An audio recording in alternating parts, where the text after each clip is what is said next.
Okay, continuing on with the Warwick Line scenario, second part of the video. Where we left off was McClellan's army had busted the Warwick Line, but they've got some badly fatigued units, fatigue 2 and 3. The Confederates are still holding parts of the Warwick Line, and I suspect the turn is going to end pretty soon, where each side will maybe pass because they need to recuperate. But let's see who moves first. Take it from there. Okay, the Confederates get to move first. And what should they do? I think I'll have McLaws's division shore up the left flank of the Warwick Line. Should have no trouble getting there. Roll the die. Wow. Have the die rolls ever been lousy? Fortunately, he's got enough to get there anyway. He has 2 movement points, 1 to get to the square and 1 to stack. But that'll make him a very tired man, because he's going to have a fatigue of 3. I feel the position is worth taking. Okay, initiative. Who's moving next? The Union moves. Okay, McClellan's got himself a few decisions. What's he going to do? Well, McClellan does not have very many fresh units. These units are just too fatigued to attack. I don't want them to get to fatigue 4. Keyes' corps is mainly at fatigue 2. He could assault, but I think it's time to pass for the Union and see what the Confederates want to do. Because if they pass, the turn will end, and we can go into the recovery phase. So the Union will pass, and I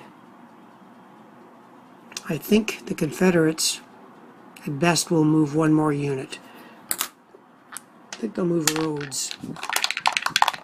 Rhodes moves, he gets 6 movement points, which is plenty. I think he'll fill that little hole here and go to fatigue 2. So the Union will pass, and I think the Confederates will pass. Although I suppose the Confederates could move this cavalry up a little bit. They have nothing to lose by doing so. Okay, we'll move the 10th Georgia up. And they get 9 movement points. So no problem moving them up. And let's have them go to just up here to guard the right flank. And that's it. Okay, the Union will pass, and I think the Confederates will pass too, which means we go to, do they call it the recovery phase? I forgot now. Yeah, it's called the recovery phase. So I'll go through the steps in the recovery phase, and we'll see what happens.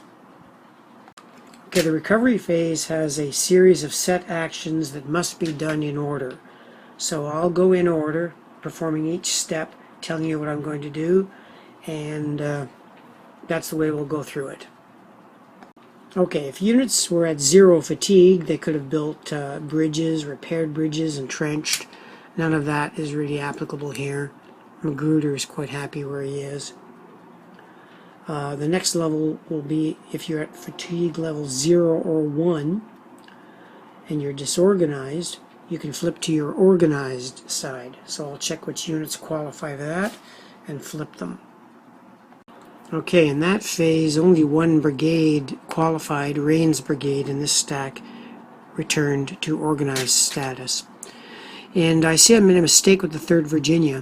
When it did that retreat for combat, it should have become disorganized. But in this phase it can become organized, so no harm there. We'll go to the next step. Okay, the next few steps were not applicable because nobody qualified. But we do have some units that are affected. Units that are at fatigue level 3 or 4 are flipped to their exhausted side. And we've got a few units there. I'll just show you 1 unit being flipped, then I'll flip the rest myself. There's a, the fatigue level 3, and it goes to its exhausted side, which means you take the Cedric unit and flip it so there's white band is on. I'll do the rest for all of these 3 fatigue units. Okay, some of McClellan's units there are in a very bad way. The final step is for units that are at fatigue level 1 or more lose 3 fatigue markers. So some of these badly fatigued units at 3 will go down to 1, 2 to 0, and 1 to 0. Let me remove those markers and we'll continue. Okay, I hope I've done that right. I might have missed one. Anyway, the situation looks healthier, but it's very deceptive because we've got a lot of exhausted units here underneath the Union. Still, it's much better than their status before when they were all fatigued. Oops, this fatigue will come off too. Okay, so that's the situation, and we'll also have to roll for reinforcements. Let's see what happens there. Okay, the Confederates are rolling for their reinforcements. They rolled 3 or more, they get nothing. They rolled 3, therefore they do not get any reinforcements. Union reinforcements start rolling at the turn 2. Let's see what they get. Okay, checking the rule, Union reinforcements, you do not roll. You actually expend a march action, and then certain units come on the board.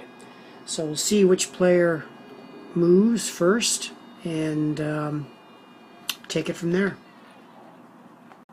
Okay, the Confederates get to move first.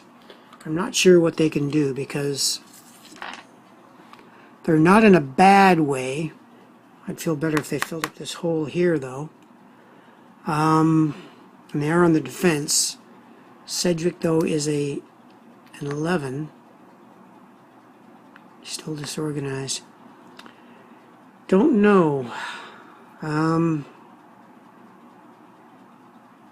want to spread out a little bit here too. Their line isn't bad. I'm going to move Colston to just above Lee Hall. Roll the die. My goodness, the number of ones we've had. Anyway, it means he gets 2 movement points, which means he will be able to make it to just past Lee Hall. And he'll be rewarded with a fatigue marker. Alright, let's see who moves next. I know I've been saying who moves first, which isn't really correct. It's who moves next. Union. Okay, let me ponder on the Union moves, and then we'll get it on video. Some of you may be wondering why I'm using a magnifying glass for this particular game. Well, part of it is my eyes aren't what they used to be, but mainly it's because this map, the grid is so hidden in here, you need a magnifying glass sometimes to see where they come in. And because there's a lot of rough terrain here, it's very hard to see the numbers. Anyway, checking the reinforcements, they would come in at hex 5819, I think it is 5818, which is this one here.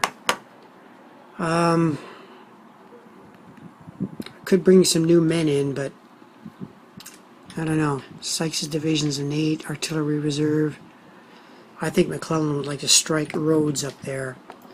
Well, Rhodes is all by himself, and it's not across a river.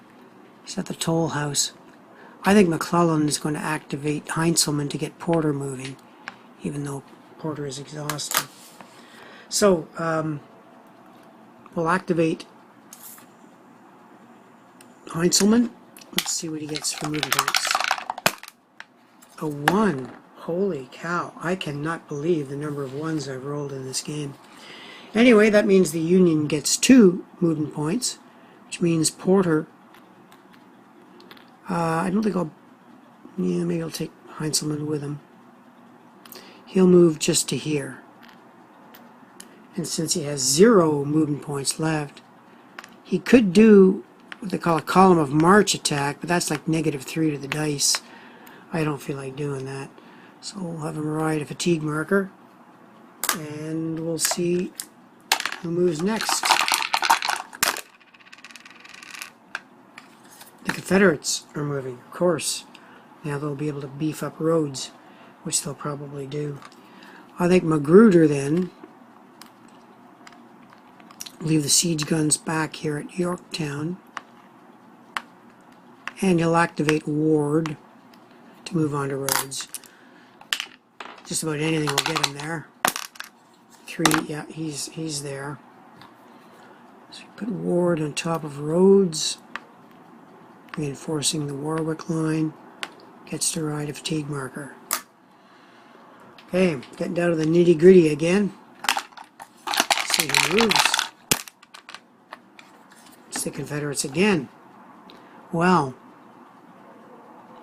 I don't think the Confederates have to really do anything. They're in pretty good position all around.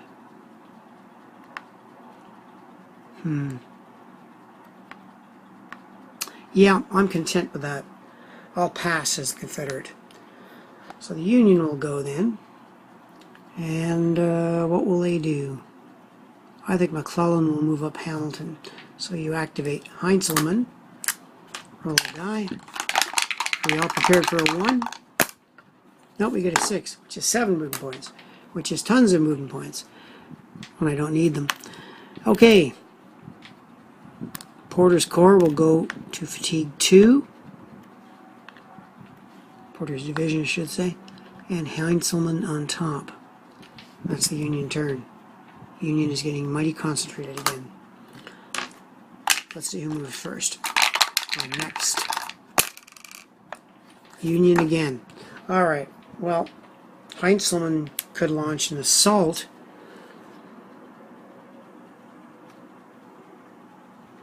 Oh, I blew that. Heintzelman can't go on that square. It's got to go there. Okay, Heintzelman could do an attack on roads, and I think he will. So we're going to go to the assault procedure. I'll spread the counters out, see what we've got. A couple of errors there that I just detected. Of course, Hamilton and Porter are in that hex assaulting roads and Ward. Now, I'm looking for something else in the game that I'm having trouble finding, and it's this. Now, the Confederates have redoubts in this game, and the Warwick Line consists of redoubts.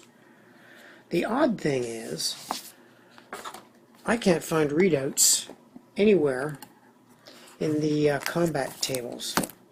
They're not mentioned at all. Now, you would think that would be a defender's Darrow modifier. They mention bridge, dams, ferries, fords. They mention mountains. They mention hills, ridges, defending across a creek. But forts and redoubts are not mentioned at all. So I'm going to have to check the rules there to find out exactly what forts and redoubts do. They probably have some other subtle effect that I'm not aware of. Let me just check that. Okay, I found the effect of redoubts finally. It's on page 19, and there's all kinds of effects depending on what year. But we're dealing with 1862, so in 1862, Confederate combat values are increased by 1.5.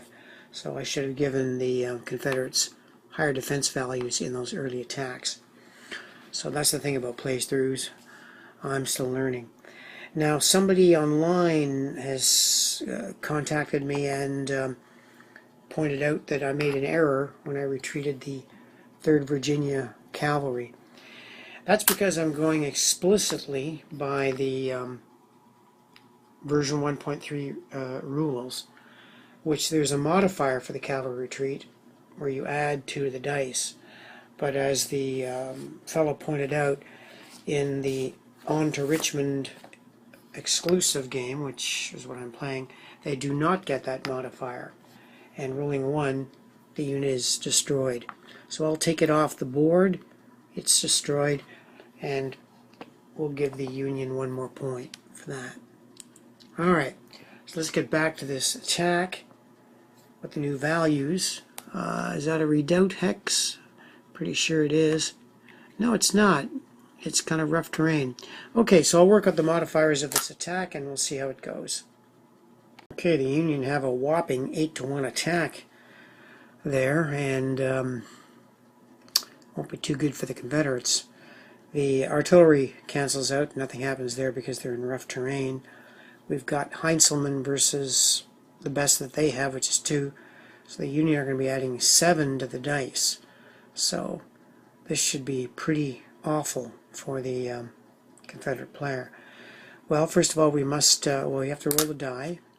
If you roll a 6, the whole assault is cancelled. We have a 5, so the assault's going through. Alright, so we're adding 7 to the dice for the Union.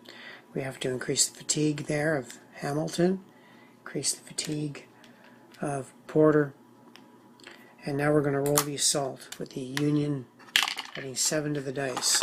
This won't be too pretty for Ward and Rhodes. Okay, 7 plus 3 is 10. 10 minus 4 is 6. So we're on the +6 table.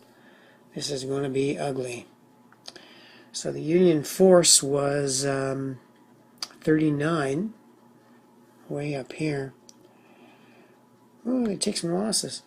It's a 2 EA result. 2 means he loses 2. E, you end the action, and he will be able to advance. So let me get the Union casualties sorted out first. Okay, we reduced the Union force here under Porter to 19. They were not disorganized, though. They cannot move any further, and the action is over. But they can advance if we drive the Confederates away. Now the Confederates, their size was 5 against a +6.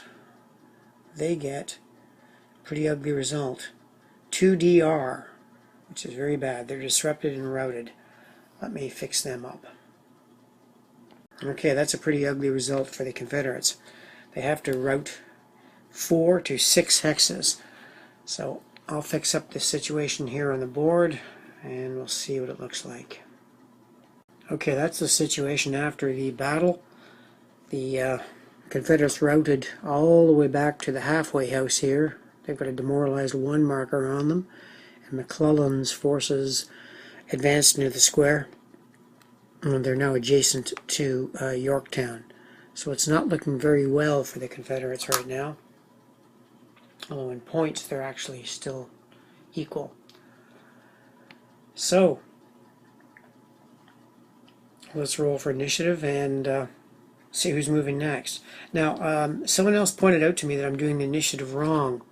I can't, to me it's not very clear in the rules, to tell you the truth. So if I'm doing it wrong, apologies. You veterans out there can let me know if I'm doing it wrong. Apparently, this fellow was saying that if you roll and win the initiative, you take your initiative, and the other fellow moves. I didn't get that from the rules. I understood that you roll for initiative again, so you could get back-to-back initiatives. And that whole initiative section is in section, what? It should be right near the beginning of the game. And let me just see if I can get the relevant passage. Yeah, the relevant section is in 4.0, page 6, describing the initiative segment. Very long paragraphs with all kinds of special cases, and yet I can't see that it explicitly says that the other person takes the initiative, because they talk about taking the initiative. It says here, he may take the initiative, thereby obligating him to perform an action in the subsequent activation segment, or he can pass. He may pass, automatically yielding initiative to his opponent. That I understand, if you pass. But what if you take your initiative? It says here, he may take the initiative, thereby obligating him to perform an action, and then you can pass.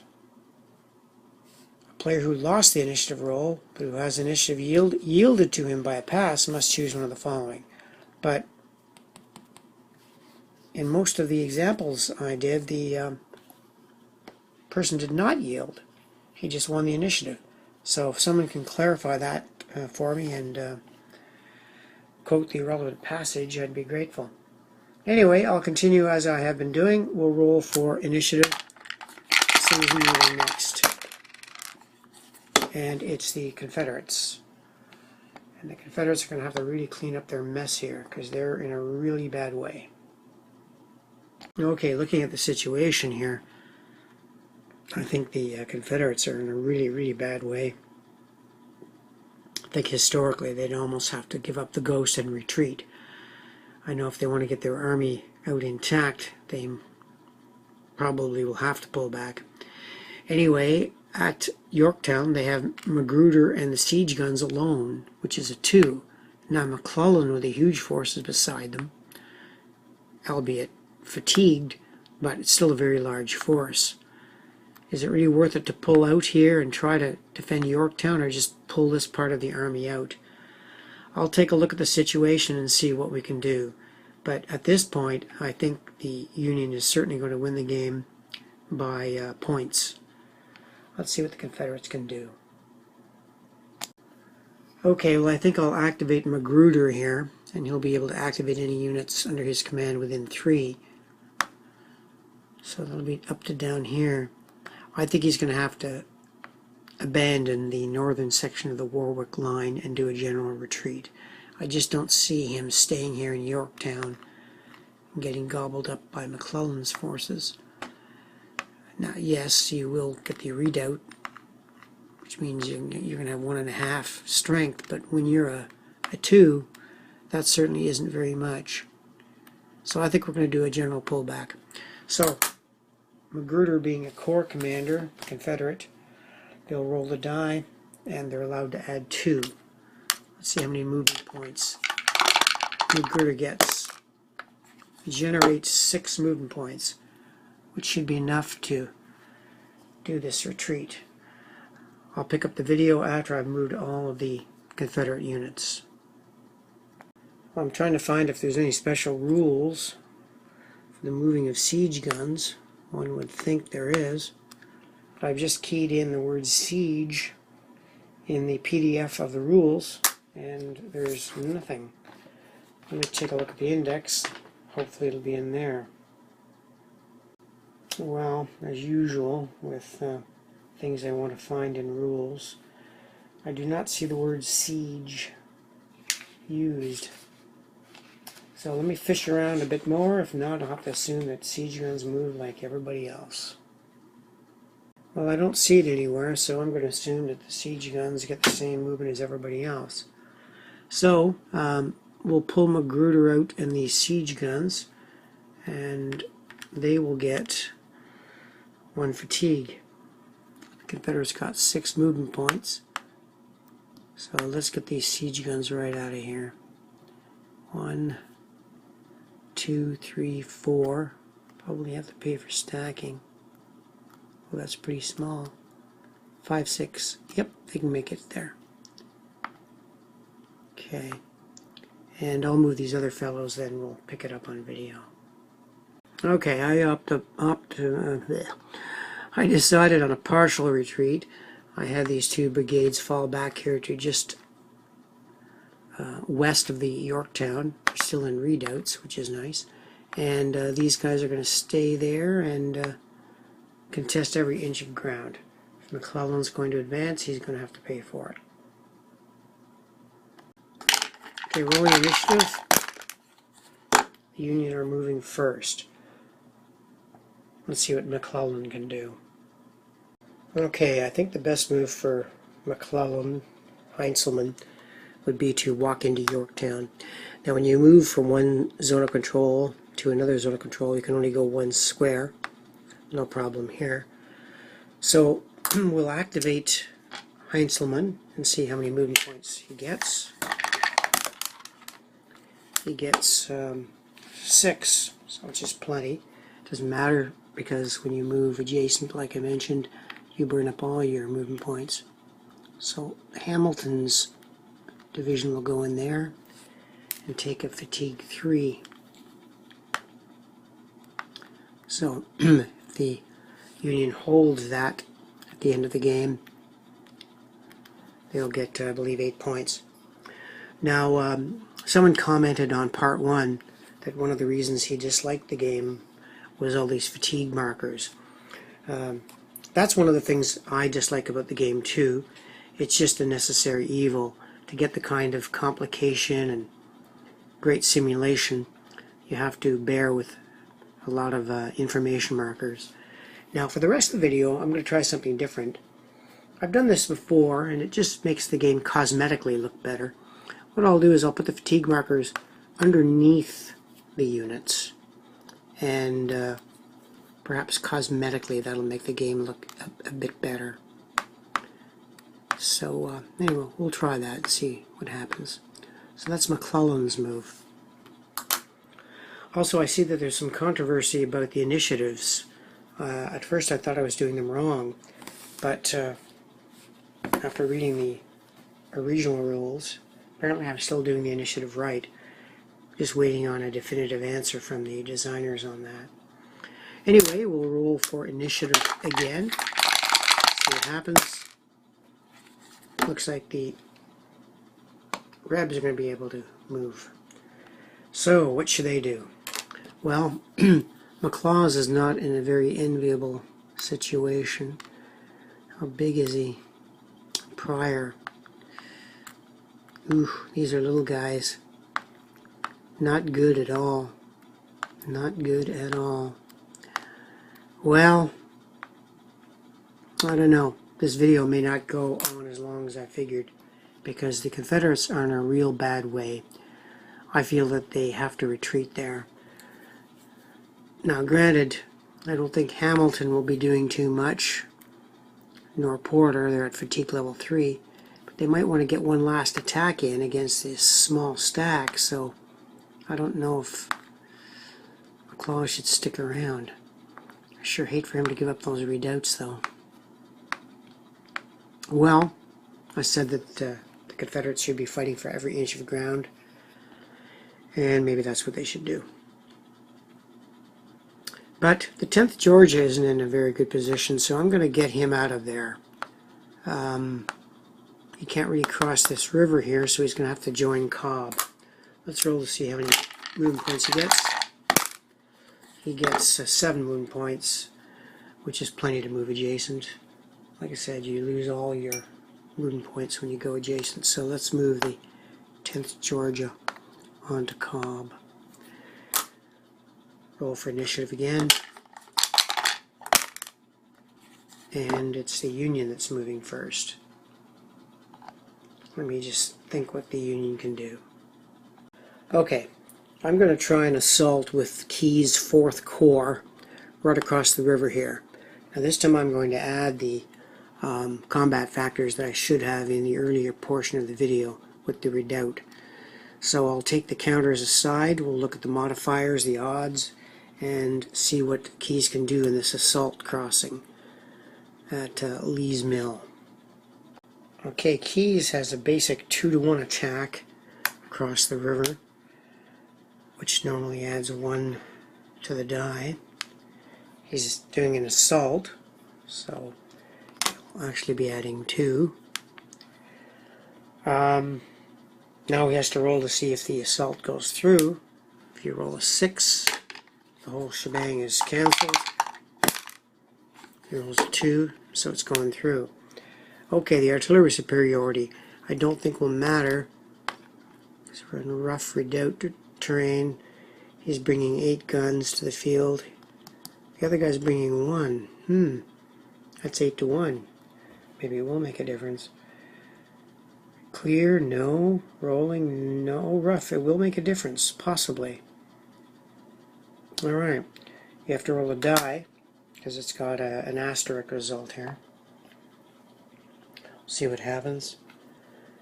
Which means what? Something about an odd and even, remember that, yeah. Even, the modifier is used. We rolled even, so the modifier will be used. So the Union artillery superiority will finally begin to show. They're going to be adding 3 to the dice. I think that handles the modifiers. So with that, we have to add fatigue markers for all assaulting units. And now we'll do our battle. Keyes is trying to force the bridge at Lee's Mill. And what happens? Wow, each get 5s. But, golly, I forgot the modifiers. Weren't they adding 4 to the dice? Yeah, 9 to 5. So we have a +4 result. And the size of the Union was 29. So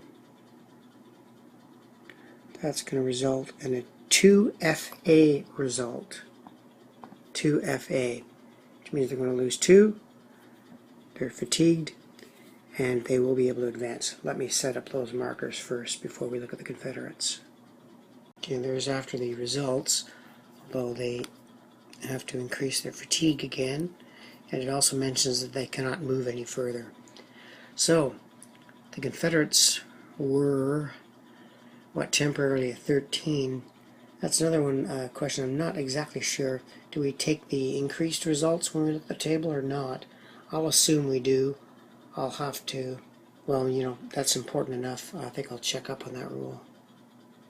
Okay, luckily I found the rule. You do not take into account the entrenchments when you're dealing with the size of the units.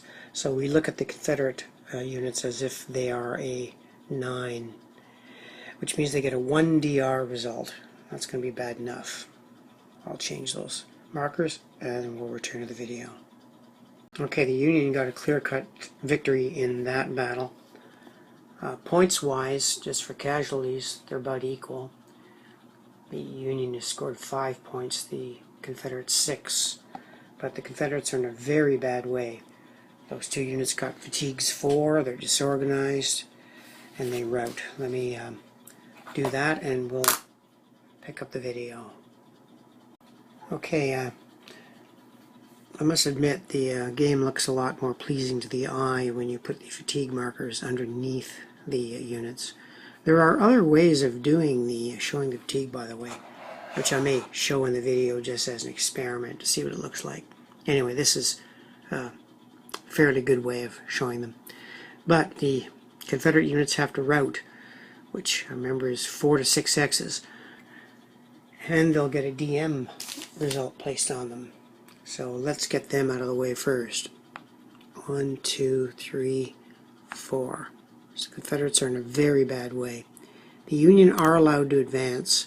I'm going to advance Smith's division there. And we're now into the Confederate works. Wilcox is in a bad way. Let's see who gets the initiative.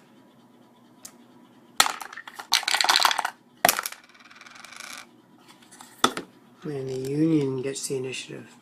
Okay, let me think about this move. I think Wilcox is in very bad trouble.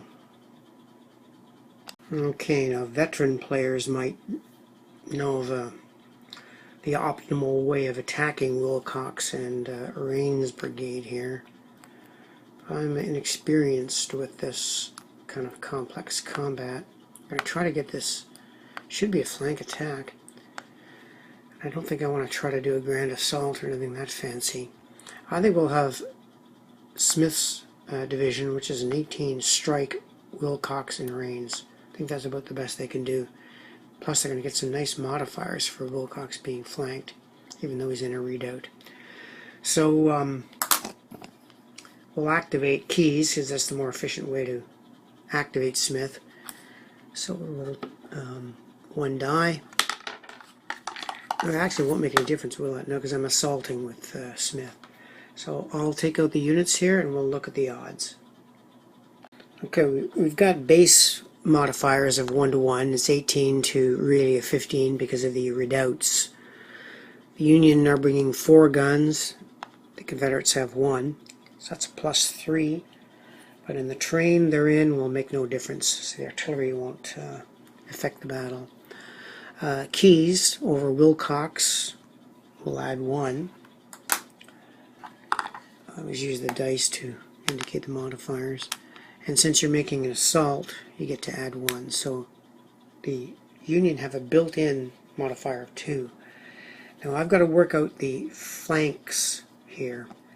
I believe they have a good flank attack, and one of the more complicated rules in the game is deciding on the flank modifiers. Fortunately, the company has provided some very good player aids in determining flank attacks. I'll take a look at the chart here and see which one applies. I think the Union's going to have a +4, but let me just check that. Okay, I believe the Union have a +3. They seem to qualify for this flank modifier. So I'll assume that's correct. I hope I'm playing this right. So the Union will have really +5 to the dice, which will be kind of nice. They should do well in this battle, but you never know. So let's roll the battle and see what we get. Union +5. Well, the Union end up with a 6. The Confederates rolled equivalent of a 2, so the Union are on +4 finally. So we'll check the +4 table and see what happens. Okay, +4 with 18 gives the Union gets a 1 FA result. Let's implement those. Okay, the Union lost a step. We've indicated the points on the victory points track, and they increased the fatigue to 3. Okay, what happens to the Confederates? Okay, they have a +4 against them. They were a 10. They get a 1 DR. They're routed. Very bad way. And we're going to have a complex retreat to look up. Let me implement the results first. That's the results after we've implemented them. And we've got one heck of a mess here, because Confederates have to route out of that square. I'm going to have to check the route rules, so I think they might be okay. No, they're going to have to actually go through a zone of control of the enemy. I have to see the repercussions of that. Let me check the rules, as we have to route that force, and the Union will be able to advance. Note also that I forgot to put the demoralized marker on that group that routed. Now, the first square that they have to retreat to is there, for sure, and the rest will be out that road. So there's nothing really to look up. I just have to check to see if they lose any losses because they're going through a zone of control of an enemy. I'm not sure that they do. Let me just check on that. Now, for those of you who are new to the game, like myself, they've provided a very explicit retreat chart. There's a whole set of priorities, priority 1 and priority 2. So you must obey these explicitly. So I'll check them and see if the Confederates take any additional losses. Okay, if I'm reading this correctly, or doing it correctly, the Confederates will lose another step, because in retreat priority 2 they are retreating into an area not by road, so they're going to lose another step. I'll record that and finish the retreat.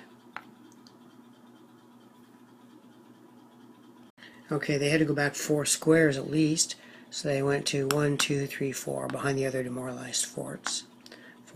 So the big turning point there. I think the game is decided, but we'll continue on and see what happens. Going for initiative, and the Confederates move first. And how they're going to get out of this mess, I don't know. Let me take a look at the options, see what they can do. Okay, I conclude that there isn't much the Confederates can do but to retreat and get their army out intact. Now, if we were playing a campaign game, this is what I would do. You'd want to get the Confederate army out of here intact. You wouldn't let it stand here and be destroyed, regardless of the scenario victory conditions. I know that there's lots of points on the Warwick Line for the Union, but preserving the Confederate army, if you're looking on the large scale, is much more important. But I think realistically the Confederates would retreat.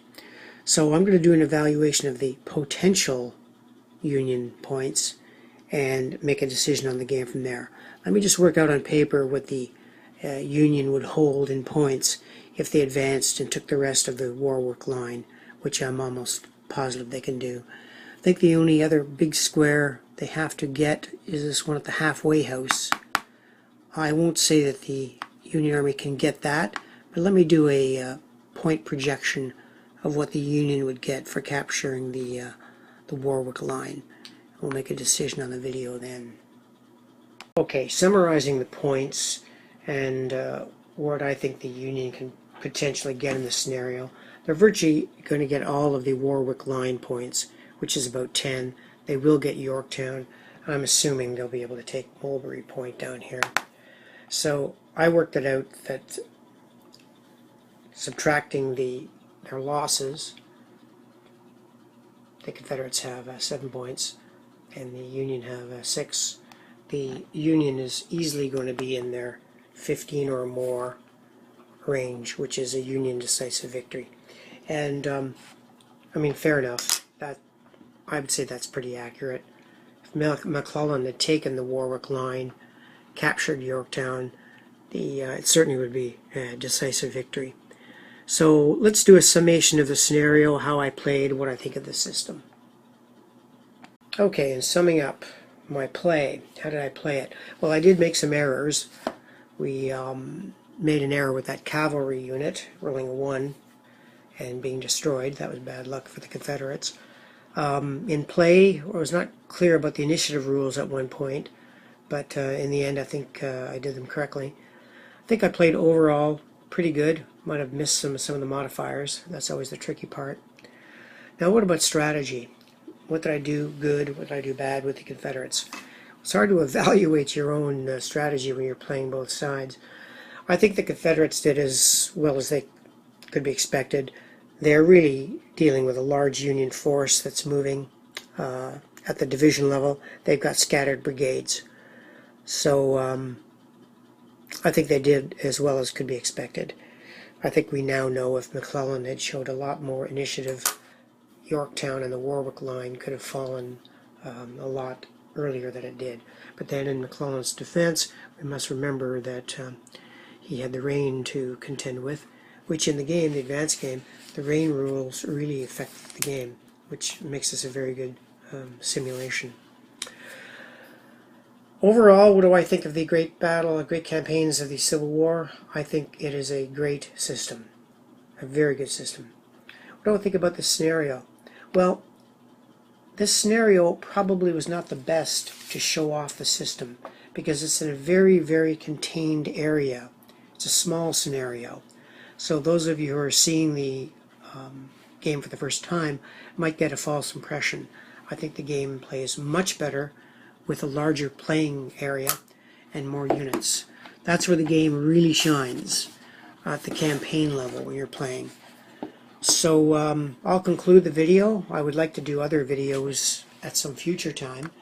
Playthroughs are time consuming though, but I think I will try to do more videos on the system, and I hope you enjoyed this one.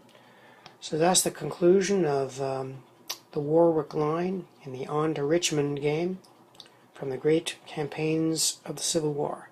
Thank you for watching.